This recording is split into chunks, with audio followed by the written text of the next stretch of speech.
അപ്പോൾ ഇന്ന് ഈ ചെടിയെ ചട്ടിയിലാക്കലാണ് ഇന്നത്തെ പരിപാടി. ഈ ചെടി ഞാനൊരു 5-6 മാസത്തോളമായിട്ടുണ്ടാവും ഞാൻ കമ്പ് നട്ട് പിടിപ്പിച്ചിട്ട്. അപ്പോൾ ഇത് നല്ല രീതിയിലൊക്കെ വളർന്നു വന്നിട്ടുണ്ട്. ഇതിൻ്റെ വേരൊക്കെ നമ്മുടെ കവറിൻ്റെ അടിയിലൊക്കെ വന്നിട്ടുണ്ട്. അപ്പോൾ ഇന്ന് നമുക്കിത് ചട്ടിയിലാക്കാം.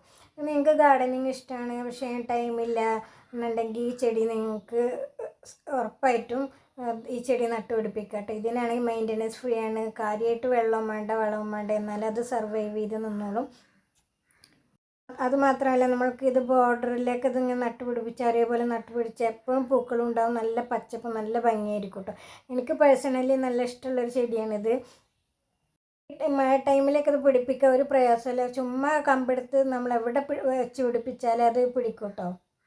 ഇത് ചട്ടിയിലാക്കണത് എന്താണെന്ന് വെച്ചാൽ നമുക്ക് പിന്നീട് എവിടേക്കെങ്കിലും മാറ്റുന്നുണ്ടെങ്കിൽ ചട്ടി നമുക്ക് പെട്ടെന്ന് എടുത്ത് കിട്ടുമല്ലോ.